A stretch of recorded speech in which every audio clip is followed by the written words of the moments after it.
에서는 진성준 청와대 정무기획비서관과 함께 한반도 정세는 물론 검찰 개혁, 경제 정책 등 문재인 정부의 과제에 대한 이야기 나눠봅니다.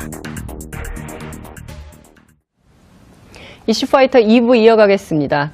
취임 2년 차에 접어든 문재인 대통령의 국정수행 지지도가 여러 조사에서 고르게 70%에서 80%를 나타내고 있죠. 임기 1년이 지났음에도 지지율이 계속 오르는 이런 곡선 처음이다.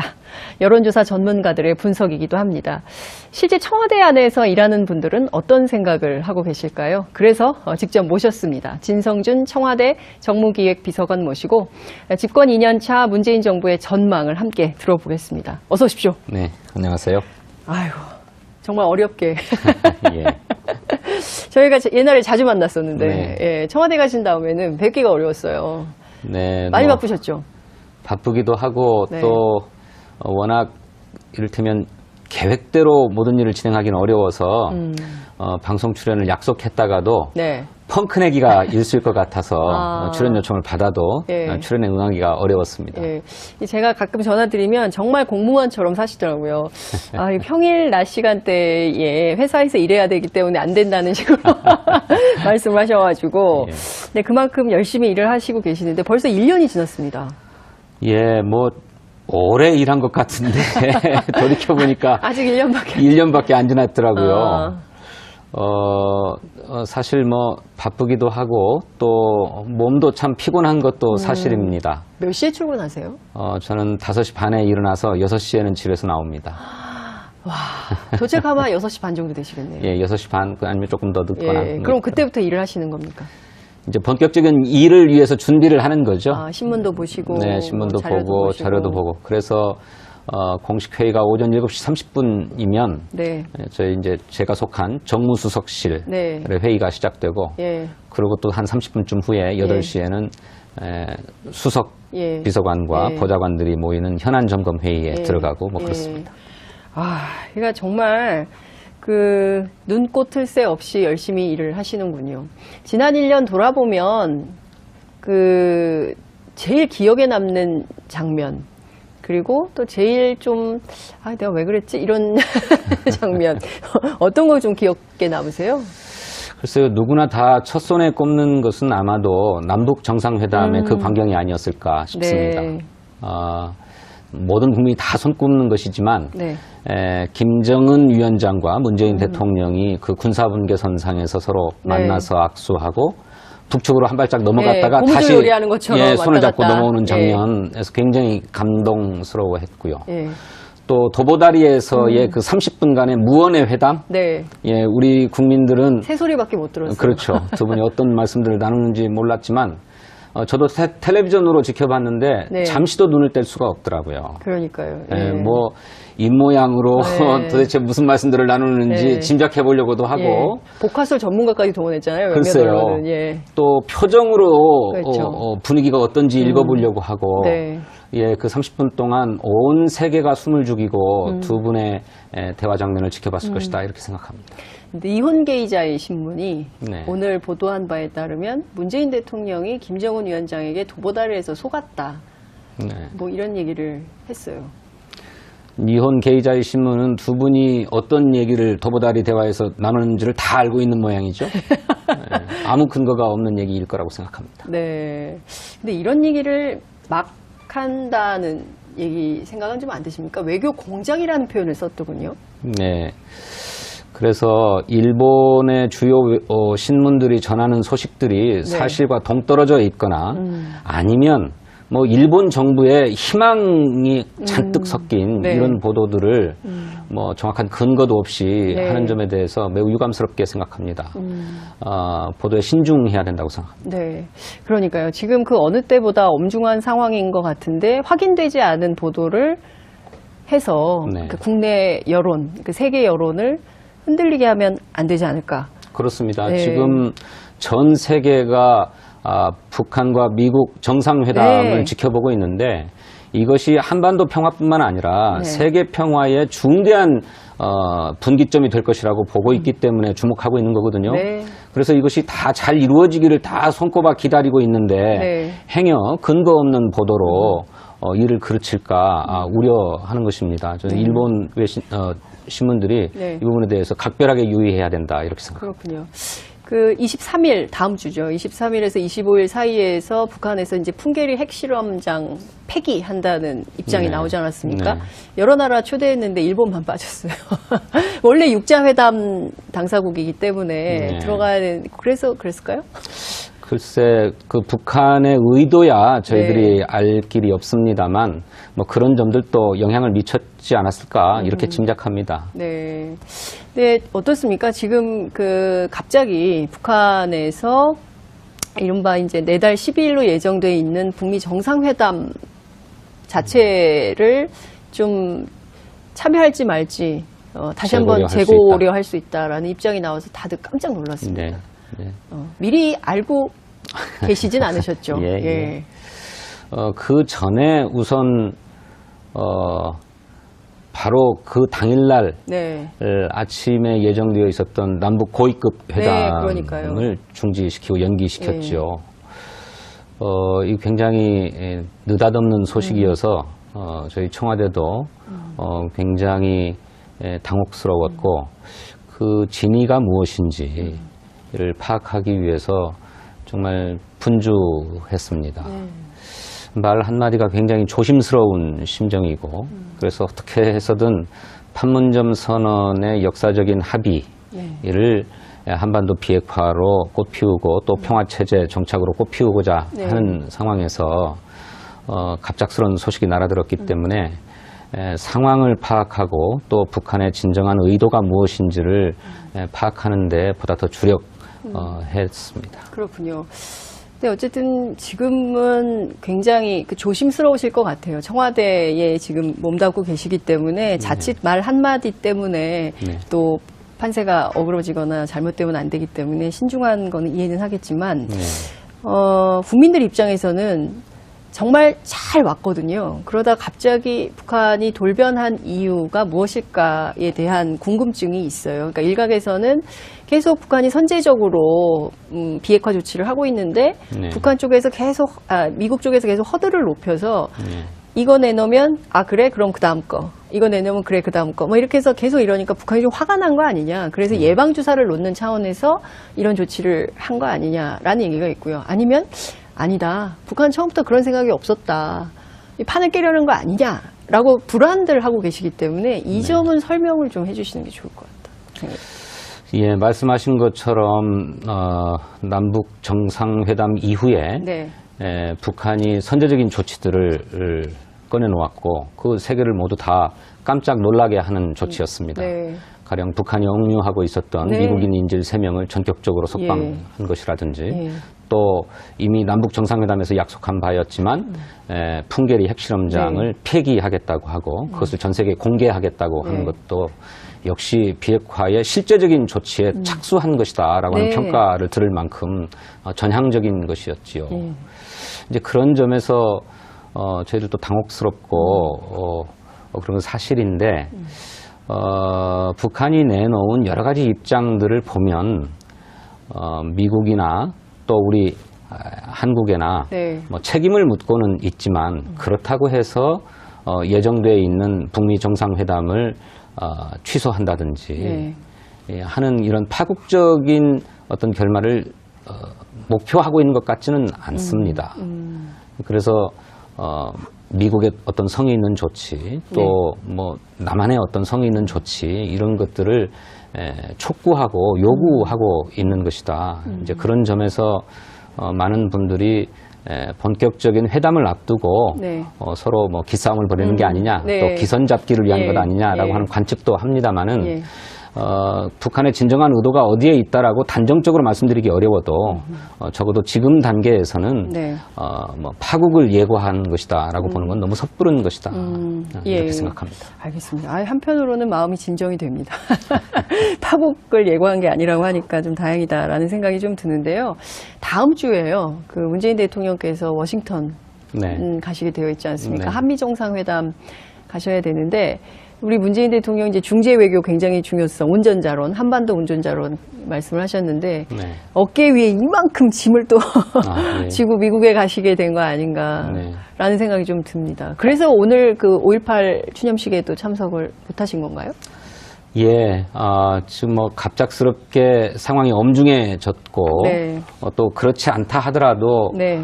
한미 정상회담 또 북미 정상회담을 앞두고 중재자로서 역할을 하기 위해서는 네. 회담 준비에 좀 철두철미하게 임해야 되겠다라고 하는 생각을 갖고 계셨고요. 네. 그래서 대부분의 공식적인 일정들을 잡지 않고 청와대 내 집무실에 머무르면서 자료를 검토하고 또 참모들과 회의도 하고 네. 하는 시간으로 일정을 보내고 있습니다. 그런 연장선상에서 이번 광주 5.18 네. 민주화운동 기념식은 총리께서 주재하시도록 이렇게 조치한 것으로 알고 있습니다. 그렇군요. 이때야말로 남북 정상 간의 핫라인을 통해서 오해가 있다면 좀 풀고 설명할 게 있으면 좀 설명을 좀 해서 해야 될 필요가 있는 거 아니냐라는 주장도 있고요. 네. 아니다, 지금 이 상황에서 통화 잘못했다가 관계가 더 엇나갈 수도 있다. 이런 신중론도 있더라고요. 네. 예, 뭐 지금이야말로 핫라인을 써야 될 때다. 그런 거 하자고 만든 거 만든 거 아니냐. 아니냐는 얘기가 있는지 잘 압니다. 예. 하지만 그것이 가질 뭐 영향이라고나 할까, 네. 효과라고나 할까 하는 문제를 좀 먼저 면밀하게 타산할 필요가 있다고 생각합니다. 북한이 의도하는 바가 무엇인지를 네. 정확하게 파악하고 또 지금 상황이 어떤 것인지를 정확하게 파악하고 난 다음에야 네. 뭐 핫라인 통화도 뭐 가능하다면 가능한 것이다. 예. 또 그 외에도 필요한 조치가 있다면 취할 수 있는 것이다 이렇게 생각합니다. 그래서 지금은 의도를 정확하게 알고 또 상황을 면밀하게 타산하는 것이 먼저 선행돼야 될 거다 이렇게 생각합니다.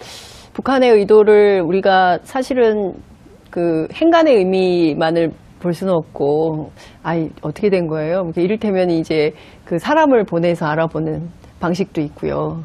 네. 특삽, 뭐 지금 시간이 없고 뭐 말도 안 되는 얘기일 수도 있겠지만, 뭐 네. 어떤 방법을 통해서 북한의 의중을 정확하게 확인할 수 있을까요? 글쎄 기왕에도 서로 남북 간에 대화를 나눌 수 있는 네. 채널은 구축되어 있는 것으로 압니다. 다 말씀드릴 수도 없고 네. 뭐 공개할 수도 없는 얘기입니다만 적어도 무엇을 요구하고 있고 무엇이 필요한지 서로 얘기를 나눌 수 있는 채널은 구축되어 있습니다. 조만간 파악이 될까요? 그러면 북한의 의중이 어떤 건지 그 내용을 안고 워싱턴 가시겠죠? 그렇겠지. 어렵습니다. 네. 문재인 대통령 지지율이요. 네. 기현상을 보이고 있다는 여론조사 전문가들의 분석이 있습니다. 이쯤 되면 이렇게 좀 떨어져야 되는데 계속 오르고 있거든요. 이런 곡선 처음이야 이렇게 여론조사 전문가들이 얘기를 하고 있습니다. 물론 이제 오늘 발표된 갤럽 조사 보면 한 2% 정도 빠지긴 했지만 그래도 76%예요. 1년 지나서 2년 차로 접어드는 대통령의 지지율이 이렇게 높은 적 처음 아닙니까? 네, 예, 뭐 그렇다고들 합니다. 네. 뭐 대통령께서 국정을 잘 수행하기 때문에 그에 대해서 우리 국민들께서 지지해 주시는 것이지요. 하지만 거기에는 많은 기대도 내포되어 있는 거다 이렇게 생각합니다. 무작정 지지만 하는 것이 아니고 네. 더 잘해달라 예. 라고 하는 기대가 있는 것이고 그래서 문재인 대통령마저 실패하면 그야말로 나라의 운명이 어디로 갈지 모르겠다라고 하는 기우도 작동하는 게 아닌가 그렇게 생각해요. 실제로 국정농단이라고 하는 그 권력형 적폐를 바로잡는 것도 큰 일이지만 네. 지금 목전에 한반도의 평화 문제가 걸려있는 시점 아닙니까? 맞습니다. 네, 그런 민족의 어떤 생존의 문제가 달려있는 이런 시기이기 때문에 이런 일들을 다 잘 풀어달라, 해결해달라라고 하는 국민의 기대가 또 여망이 담겨있는 지지율이다 이렇게 생각합니다. 청와대 내부에서는 우리 막 지지율 좋으니까 막 좀 약간 그런 거 있지 않습니까? 그런 건 없습니까? 약간 좀 우쭐해지고 뭐 이런 분위기는 없습니까? 지지율이 너무 높아서 조심스럽습니다. 우리 대통령이 정말 잘하고 계시는데 네. 지지율이 조금이라도 떨어지면 네. 이를테면 참모들이 뭘 좀 잘 아, 못해서 떨어지는 게 낙태를 그런 거 아닐까 아니야? 싶은 조바심도 있고 네. 또 이 지지율을 어떻게 계속 유지해 갈 수 있겠는가 하다 보면 뭐 잘못도 드러날 테고 실수도 드러날 테고 예. 부족함도 보일 텐데 예. 늘 잘해야만 하는가 하는 부담도 예. 있지요. 그렇군요. 아, 약간 1등에 저는 1등 안 해봐서 모릅니다. 심리 같은 거군요.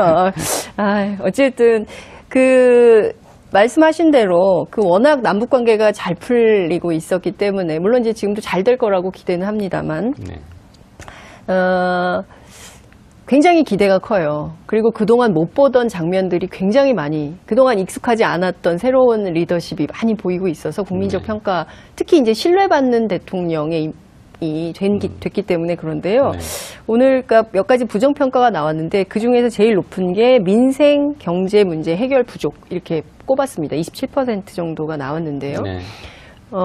이게 나라냐라는 질문으로 시작한 정부가 올해는 이게 삶이냐, 이게 국민의 삶이냐에 대한 답을 내놓는 정부가 되겠다라고 하셨습니다. 실제 어떤 것들이 좀 준비되고 있습니까? 뭐 준비되어 있는 것은 너무 많은데 그렇죠. 말씀하신 대로 지난 1년간은 이게 나라냐라고 네. 하는 국민의 물음에 답해서 이것이 나라다운 나라입니다 라고 하는 것들을 보여드리고 또 만들기 위해서 최선을 다했다고 생각합니다. 그것이 주로 적폐청산이라고 네. 하는 어떤 과제로 집약되어 나타났다고 생각해요. 그런데 이렇게 뭔가 우리 나라와 사회가 변화하긴 하는데 네. 이 변화가 내 삶의 변화로 이어지는 것인가 맞습니다. 하는 데 대해서는 우리 국민이 아직은 물음표를 갖고 계시죠. 예.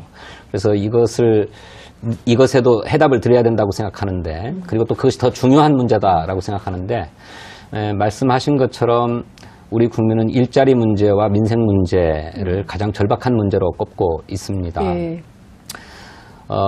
이제 사실 이제 구태여 변명을 하자면 이 정부가 일하기 위한 수단으로는 뭐 법률도 있고 예산도 있는데 네. 법률은 국회가 해주셔야 예. 비로소 일을 할 수 있는 어떤 예, 조건이 만들어지는 그렇죠. 것이고 그렇지 않고 이제 정부가 할 수 있는 일은 예산인데 이 예산은 문재인 정부가 들어서서 수립한 예산은 2018년도 예산이 전부이고 작년에 추가 경정 예산, 예. 일자리 예산 11조가 예. 전부입니다. 그러니까 작년 11조 예산과 올해 2018년도 예산 네. 5개월 집행한 것 예. 이것이 전부여서 당장 성과를 내놔라라고 하기엔 조금 이르다. 그러네요. 조금 더 지켜봐 주셔야 된다 하는 말씀 드리고 싶은데 네. 그렇다고 해서 이 문제를 심각하게 보고 있지 않은 게 아닙니다. 정말로 국민의 삶을 개선하려면 우선 무엇보다도 청년들에게 일자리를 만들어내는 일이 중요한데 네. 이 청년 일자리를 위해서는 정부가 가진 모든 수단을 다 동원해야 된다.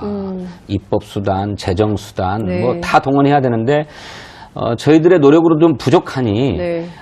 재정 형편이 되는 대로 추가 경정 예산도 좀 편성해서 네. 청년 일자리 만들기 위해서 써야 되겠다라고 했는데 여야 정치권이 다 공감하면서도 다른 정치적 이유로 통과되지 않고 뭐 그러고 있어 좀 안타깝게 생각하죠. 그러니까요. 사실은 대국회를 청와대 안에서 담당해야 되는 업무를 맡고 계신데 네. 오늘 본회의 열어서 원래는 드루킹 특검하고 추경을 동시에 처리하기로 했는데 네. 어렵다는 전망이 나오고 있어요. 네. 어떡하죠? 이거 안 되면. 글쎄 그게 이제 여야의 합의였고 그래서 오늘 밤 9시에 국회 본회의가 소집되어 있는 것으로 압니다마는 지금 특검법 협상의 경과도 아주 불투명하고 예. 또 국회에서의 추경 예산안 심사의 진도도 네. 한 3분의 1 정도 나갔다 이렇게 네. 들었습니다. 네. 그래서 오늘 밤에 과연 처리될 수 있겠는가 많은 분들이 조금 회의적으로 생각하는 것 같아요. 하지만 특검과 뭐 추경을 처리하자라고 네. 하는 데에는 여야가 모두 합의했기 때문에 네. 조금 시간이 걸리긴 하더라도 되지 않겠는가 이렇게 기대하고 또 반드시 돼야 된다 이렇게 네. 생각합니다. 그렇죠. 오늘 안에 통과가 된다고 보십니까? 아니면 날짜를 좀 변경해서 진행될 수 있을까요? 그건 우리 저 국회에 달려있는 문제라서 제가 섣부르게 청와대 예단하기 입장에서는 어렵습니다. 그래도 오늘 안에 좀 처리가 됐으면 좋겠다 이런 생각은 좀 드시겠네요. 뭐 빨리. 빠르면 빠를수록 좋죠. 예. 그러니까요. 근데 제가 보기에는 이런 생각도 좀 듭니다. 그러니까 6.13 지방선거 이제 한 달도 안 남았는데 정치적으로 보자면 야당이 뭘 좀 내세울 만한 게 없어서 그나마 이 드루킹 특검이라도 적극적으로 좀 제기를 해서 심판론을 좀 제기하고 싶었던 거 아닌가라는 생각이 좀 들기도 하는데요. 자유한국당은 그 두 가지, 그러니까 네. 하나는 경제 문제, 또 하나는 드루킹 문제가 네. 이번 선거의 핵심이다라고 노골적으로 당 대표가 말씀하고 그렇죠. 계세요. 그러니까 드루킹 문제를 예. 아주 정치적인 이유로 선거에 활용하기 위해서 제기하고 있다라고 하는 것을 그냥 대놓고 얘기하고 계시는 겁니다. 어떻습니까? 전직 국회의원이시기도 하신데요. 이런 암만 선거가 중요하지만 이런 모습 보면 좀 어떠세요? 예, 뭐 저도 그런 사람 중에 하나였을지 모르겠는데 정치에 어떻게 당리당략이 없겠습니까? 저는 정치 과정이 국민을 위해서 하는 일이지만 네. 그 내부에는 당리와 당략이 작동하는 것이라고 생각합니다. 피할 수 없는 일이고 그걸 또 나무랄 일도 아니라고 생각해요. 네. 근데 다만 당리와 당략만을 추구해서는 안 되고 그 가운데 반드시 지켜야 될 원칙이라고나 할까 틀이라고 하는 거는 국민을 위한다라고 하는 큰 전제가 작동해야 된다고 하는 겁니다. 이거를 뛰어넘어서 국민은 뒷전이고 당이 먼저다라고 하게 되는 순간에는 그 정치가 아니죠. 국민으로부터 지탄받고 외면받게 된다고 생각하는데 네. 저도 이제 과거의 의정활동을 돌이켜보면 그런 측면이 없지 않았나 하는 반성을 하는 때가 있습니다만 지금이야말로 그런 성찰이 정말로 필요한 때가 아닌가 그렇게 생각합니다. 그렇군요. 드루킹 특검 관련해서 앞서 말씀해 주신 대로 이게 수사 대상의 문제, 기간의 문제, 그리고 특검을 어떻게 결정할 건지 뭐 등등에 대한 논란이 있었는데 그중에서도 이 수사 대상 가지고 계속 논란이 좀 있어요. 유승민 바른미래당 대표가 문재인 대통령을 포함해야 된다고 주장하지 않았습니까? 네. 이런 그거야말로- 얘기를 처음 청와대 관계자들이 딱 들으면 어떤 생각이 좀 드십니까? 그거야말로 아무런 근거가 없는 정치 공세다 이렇게 생각이 들고 이제 의정 활동을 했었던 사람으로서는 네. 당장 나가서 반박 논평도 내고 싶고 안박 논평. 예. 유승민 대표를 아주 센 말로 예. 뭐 공격도 하고 싶고 비판도 하고 싶고 그렇죠. 예. 그런데 이제 오히려 그런 일들이 여야 관계를 꼬이게 만들고 전국을 더 어렵게 만들 수 있기 때문에 네. 막 꾹꾹 눌러 참고 사리가 생기는 듯한 그렇군요. 유승민 대표 때문에 지금 사리가 생기는 수준까지 가고 있다. 근데 좀 억울하신 면이 좀 있을 것 같아요. 그러니까 이를테면 차라리 국회의원이면 세게 붙어서 논쟁도 하고 네. 이렇게 할 텐데 청와대에 계시기 때문에 네. 정말 억울하다. 그동안 제일 억울했던 게 이런 건입니까? 아니면 어떠세요? 지난 1년 돌이켜볼 때 이건 진짜 청와대에 있을 때 정말 억울했다.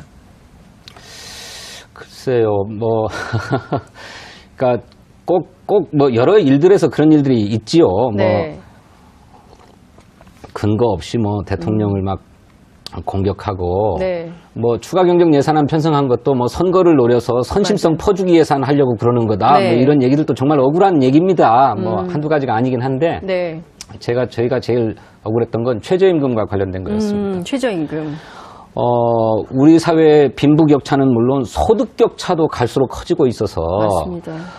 이 양극화를 어떻게 극복할 것이냐라고 네. 하는 것이 모두의 과제이고 맞습니다. 여야가 입만 열면 하는 얘기가 그 얘기였어요. 네. 그래서 이제 저 최저임금을 좀 올려가지고 소득 양극화 문제 해결해야 된다라고 하나같이 얘기를 했고 지난 대통령 선거 때 모든 똑같이 대선 후보들이 다 약속했던 거거든요. 네.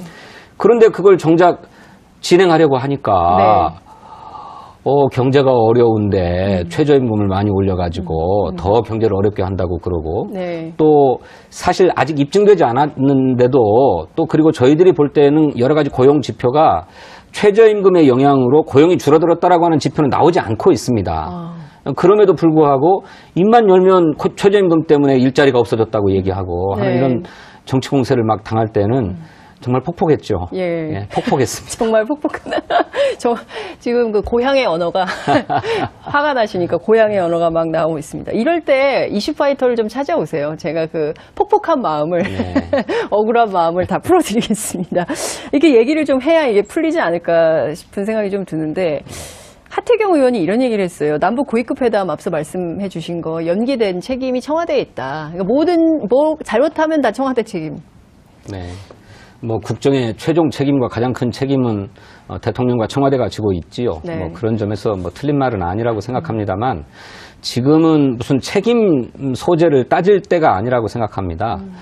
뭐 우리 정부가 NSC 회의를 열어서 북한과 미국이 역지사지해야 된다라고 네. 하는 얘기를 했습니다만 그건 똑같이 남북에도 적용되는 얘기라고 생각합니다. 역지사지해야 합니다. 네. 우리는 북한의 입장을 이해하려고 노력해야 되고 북한 역시 남한의 입장을 그렇죠. 이해하려고 노력해야 비로소 거기서부터 서로 문제를 네. 풀어갈 수 있는 실마리가 풀린다고 생각해요.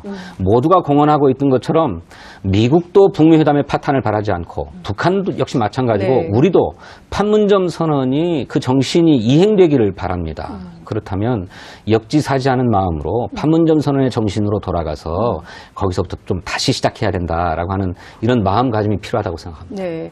저도 사실 제가 억울해하실 것 같아서 하나 해명을 좀 해드리자면 태영호 공사가 국회에서 네. 그 본인 책 출간 관련해서 기자간담회 하지 않았습니까? 네, 네. 이 왜 정부가 이런 거 못 막냐라고 하지만 그걸 어떻게 막겠어요? 한국 시스템에서. 그렇죠. 예. 그래서 그런 것은 정부가 굉장히 억울하겠다라는 생각이 좀 들더라고요. 북한도 그런 사실을 모르진 않을 거라고 생각합니다. 그렇죠. 저도 예. 그 생각합니다. 예, 잘 알면서도 예, 알면서 그런 얘기를 하는 것은 네. 어쩌면 이를테면 청와대나 네. 정부를 겨냥한 것이라기보다 네. 뭐 자유한국당 등 아하. 일부 보수적인 야당 네. 그중에서 아주 강경 보수 야당들의 무분별한 어떤 언동들 예. 이런 것들에 대해서 가장 강한 경종을 울린 게 아닌가 아하, 이렇게도 그렇군요. 볼 수 있는 문제다라고 저는 생각합니다. 네. 검찰 얘기 좀 여쭤볼게요. 그러니까 어제 오늘 잘 모르는데. 잘 모르시죠? 네. 그래도 여쭤야 될 것 같아요. 예. 이 사건 굉장히 묘하게 돌아가고 있는데 오늘 뭐 조사 결과가 나오긴 하겠지만 뭐 일각에서는 검난 뭐 이렇게까지도 표현을 좀 하고 있어요. 그 검경 수사권 조정 문제도 있고 이런 문제들 때문에 고위공직자 비리 수사처 하자고 했던 거 아니냐라는 주장도 정치권에서는 나오기도 합니다. 이거 어떻게 좀 해결이 됐으면 좋을까요? 최근에 강원랜드 수사팀의 뭐 이른바 항명 사건이 네. 공수처 설치 등의 검찰 개혁 문제와 직결되어 있는 문제는 아니라고 생각합니다. 수사 지휘부, 네. 검찰 지휘부와 수사팀 사이에 네. 약간의 오해가 있는 것 같다고 생각합니다. 보셔서 잘 아시지만은 수사팀은 부당하게 수사에 간섭을 받았다. 네. 지휘부로부터 이런 문제 제기이고 그렇죠. 또 검찰총장 입장에서는 정당한 수사 지휘다 지휘권이었다. 이렇게 예. 얘기를 하고 있어서 조금만 더 좀 소통을 하면 해결될 수 있는 문제다라고 생각합니다. 근데 다만 예전에는 검찰에서 이런 모습을 찾아보기가 정말로 어려웠죠. 근데 매우 이례적인 것은 사실인데 네. 그만큼 일선 수사팀들의 어떤 수사 자율성, 네. 수사에서의 독립성, 자기 책임성을 네. 요구하는 목소리가 높다라고 하는 걸 반영한 것이다. 그렇습니다. 그래서 문무일 검찰총장은 본인이 수사에 부당하게 간섭하지 않겠다. 수사주의권 가급적 행사하지 않겠다고 이미 약속했습니다만 네. 앞으로는 그렇게 수사의 자율성이 검찰 내부에서도 직접 수사를 담당하고 있는 팀에게 주어지는 방식으로 갈 수밖에 없다. 네. 그것의 한 단면이다 이렇게 생각하고 최근에 그런 혼란상의 문제는 서로 소통을 하면 해결될 네. 문제다 이렇게 봅니다. 네. 좀 이해가 쉽게 되는 것 같습니다. 어쨌든 이것도 하나의 과정이고 검찰이 새로운 조직으로 가기 위한 몸부림 중에 하나가 아닌가라는 생각이 좀 듭니다. 시당초 올 초에 계획했던 일이 굉장히 많았어요. 개헌도 하려고 했었고 추경도 마찬가지고요. 그리고 뭐 남북관계 관련해서 판문점 선언을 국회 비준 동의를 받는 것도 그렇고요. 이 국회가 자꾸 문이 안 열려요. 그래서 더 일하시는데 답답하시고 하실 텐데 어떻습니까? 이제 5월 이고 그리고 이제 올 하반기도 또 준비하셔야 될 텐데 이를테면 문재인 정부 2년차 제일 주력해야 되는 역점 사업 역시 남북관계이긴 하겠습니다만 네.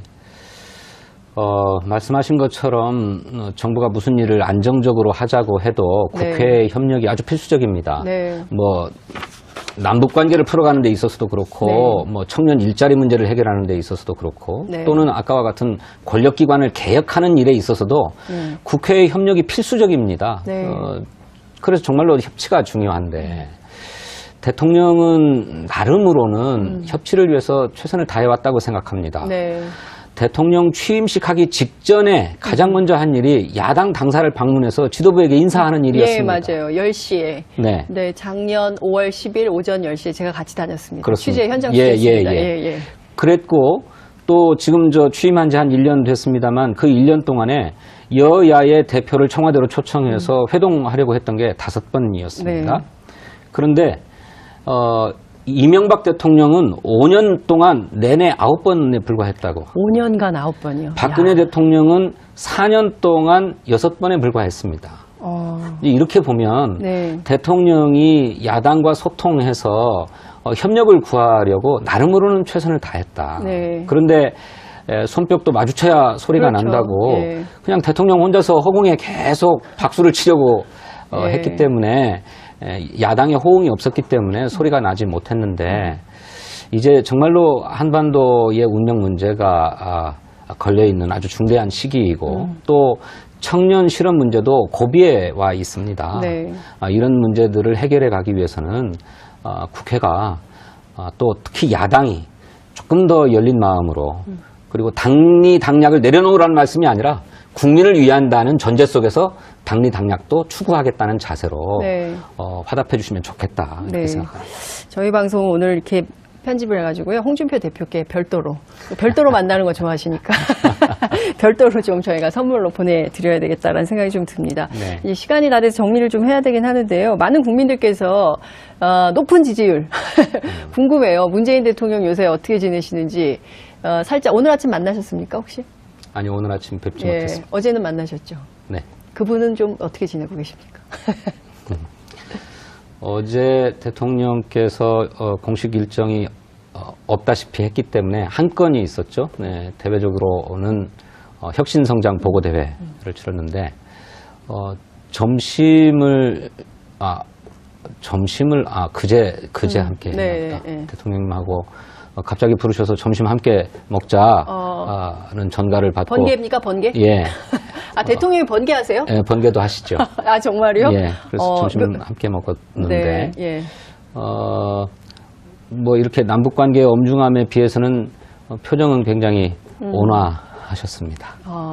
그리고 식사 중에 대화의 화제는 다른 얘기였지 남북 관계 얘기가 아니었습니다. 물론. 저하고 정무를 맡고 있는 저하고 남북관계를 논할 게 아니었기 때문에 그러셨겠지만.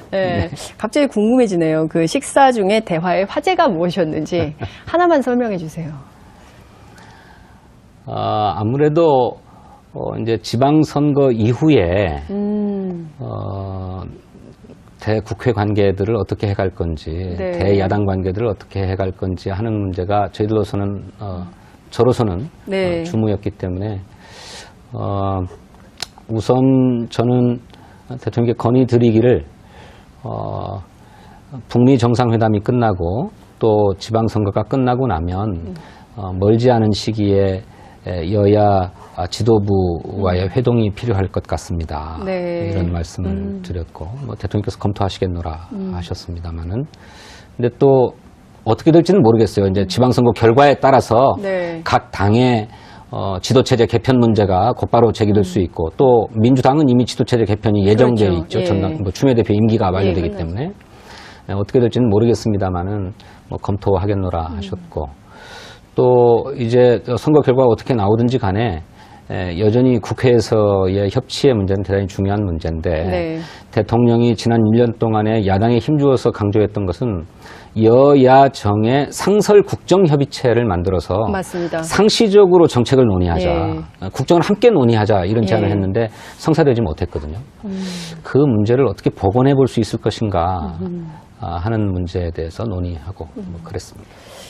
점심 그 메뉴치고는 너무 무거운데요?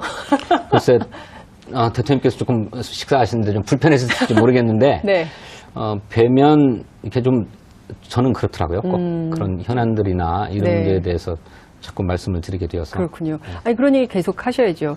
저는 오늘 인터뷰가 굉장히 좋은 것 같습니다. 청와대에 계시지만 국정 상황이 어떻게 되는지 국민들께 이렇게 좀 알려주시는 것도 또 청와대에 계신 분들의 의무가 아닌가 싶어서 종종 저희 프로그램에 모셔서 얘기를 좀 들었으면 좋겠고요. 끝으로 꼭 그 시청자들, 국민들께 하시고 싶으신 말씀 있으시면 제가 30초만 드리겠습니다. 예. 갑작스럽게 남북 고위급 회담을 앞두고 북한의 돌발 입장이 튀어나와서 우리 국민들께서 많이 걱정하실 줄 압니다. 하지만 섣부른 예단이나 억측 같은 것은 잠시 미뤄두시고 차분한 마음으로 정부를 지켜봐 주십시오. 결단코 한반도 비핵화 또 평화체제 의 길을 포기하지 않을 것이고 반드시 성사시켜낼 것입니다. 그것이 대통령의 확고한 의지이고 또 북한도 이러한 뜻에는 같이 하고 있다 이렇게 믿고 있습니다. 국민 여러분 안심하시고 지켜봐 주십시오. 네, 오늘 말씀 잘 들었습니다. 고맙습니다. 네, 고맙습니다.